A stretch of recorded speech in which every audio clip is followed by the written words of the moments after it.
గుత్తి వంకాయ కర్రీకి కావాల్సిన పదార్థాలు: వంకాయలు, 2 టమాటోలు, 3 ఉల్లిపాయలు, 4 పచ్చిమిర్చి, కొత్తిమీర, పిడికెడు చింతపండు వాష్ చేసుకొని నానబెట్టుకొని పక్కన పెట్టుకోవాలండి.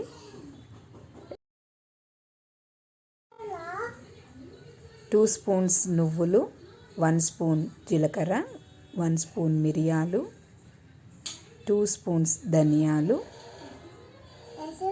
2 స్పూన్స్ పల్లీలు, 1 కప్ కొబ్బరి, పచ్చి కొబ్బరైనా ఎండు కొబ్బరైనా పర్లేదండి, అల్లం వెల్లుల్లి పేస్ట్, 2 రెబ్బల వెల్లుల్లి.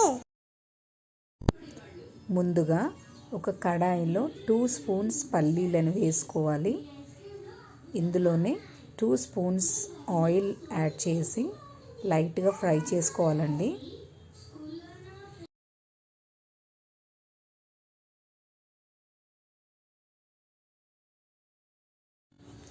ఇందులోనే 2 స్పూన్స్ ధనియాలు, 2 స్పూన్స్ నువ్వులు, 1 స్పూన్ జీలకర్ర, 1 స్పూన్ మిరియాలు, 1 కప్ ఎండు కొబ్బరి ఇందాక తీసుకున్నవన్నీ ఇందులో యాడ్ చేసి గోల్డెన్ బ్రౌన్ వచ్చేంత వరకు ఫ్రై చేసుకోవాలండి.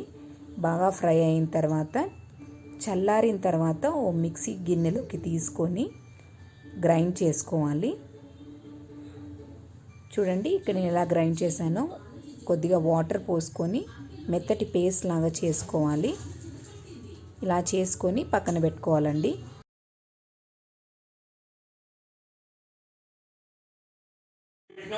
అదే కడాయిలో 1 స్పూన్ ఆయిల్, కట్ చేసిన ఆనియన్స్ వేసి ఫ్రై చేసుకోవాలి. గోల్డెన్ బ్రౌన్ వచ్చేంత వరకు బాగా ఫ్రై చేసుకోవాలి. ఇందులోనే అల్లం వెల్లుల్లి పేస్ట్ వేసుకొని ఫ్రై చేసుకోవాలండి. ఈ ఫ్రై అయిన మిశ్రమాన్ని చల్లారిన తర్వాత ఇందాక గ్రైండ్ చేసి పెట్టుకున్న పేస్ట్లో ఇది ఆనియన్స్ యాడ్ చేసుకొని మెత్తటి పేస్ట్ లాగా చేసుకొని పక్కన పెట్టుకోవాలి. చూడండి ఇక్కడ నేను ఎలా రెడీ చేశాను పేస్ట్. ఇలా రెడీ చేసుకొని పక్కన పెట్టుకోండి. మనము ఆనియన్స్ని ఇలా కట్ చేసుకోవాలండి. కట్ చేసుకొని 4 స్లైసెస్గా కట్ చేసుకొని, మొత్తం కట్ చేయకండి, హాఫే కట్ చేసుకొని పక్కన పెట్టుకోండి. వంకాయలను ఇలా కట్ చేసుకోవాలి.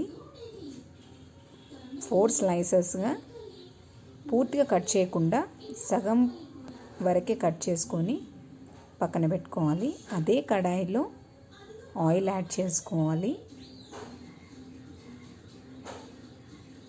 ఆయిల్ హీట్ అయిన తర్వాత 1 స్పూన్ ఆవాలు బాగా చిటపటలాడిన తర్వాత 1/2 స్పూన్ మెంతులు యాడ్ చేసుకోవాలి. కొద్దిగా ఫ్రై అయిన తర్వాత కట్ చేసుకున్న వంకాయలను ఆయిల్లో వేసి బాగా ఫ్రై చేసుకోవాలి.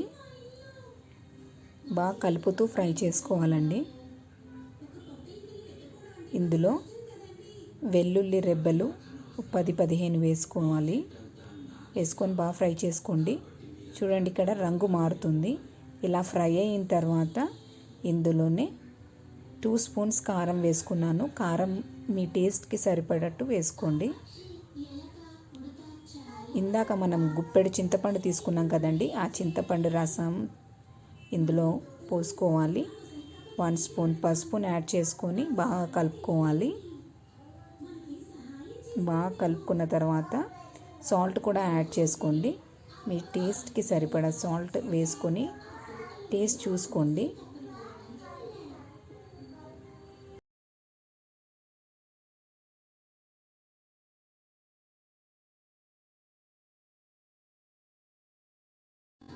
పులుపు, కారం, ఉప్పు అన్నీ సరిపోయా లేదా ఇక్కడే అడ్జస్ట్ చేసుకోండి చూసుకొని.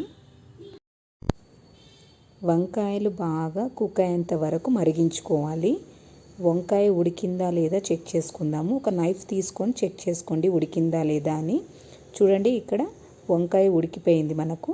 సో ఉడికిన తర్వాత మనము ఇందాక గ్రైండ్ చేసుకున్న పేస్ట్ని ఈ మిశ్రమంలో వేసి బాగా కలుపుకోవాలి. కలుపుకొని ఇంకాస్త ఉడికించుకుందామండి. కొద్దిగా పచ్చివాసన పోయేంత వరకు ఉడికించుకుందాము. ఇందులోనే కొద్దిగా వాటర్ పోసి మిక్స్ చేసి యాడ్ చేయండి. మీకు కొద్దిగా గ్రేవీ కన్సిస్టెన్సీ ఇంకొంచెం కావాలంటే కొద్దిగా వాటర్ యాడ్ చేసుకోండి. యాడ్ చేసుకొని బాగా కలుపుకొని కాసేపు కుక్ చేసుకోండి.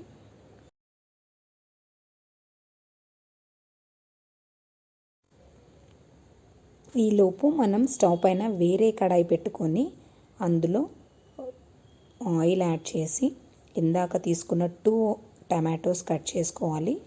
4 పచ్చిమిర్చి కూడా వేసుకొని టమాటో ఉడికేంత వరకు మనం కుక్ చేసుకోవాలండి. బాగా టమాటోస్ ఉడికిన తర్వాత ఈ మిశ్రమం తీసి ఈ వంకాయ గ్రేవీలో వేసేసాలి. సో మనకు కర్రీ తినేటప్పుడు ఈ టమాటోస్ అనేది మధ్య మధ్యలో క్రంచీనెస్ యాడ్ చేస్తుందండి మనం తినేటప్పుడు. ఇక్కడ పైన పైన ఆయిల్ కనిపిస్తుంది కదా, ఇప్పుడు మనకు కర్రీ పూర్తిగా రెడీ అయిపోయినట్టు అర్థం. లాస్ట్లీ కొత్తిమీర యాడ్ చేసుకొని స్టవ్ ఆఫ్ చేయడం.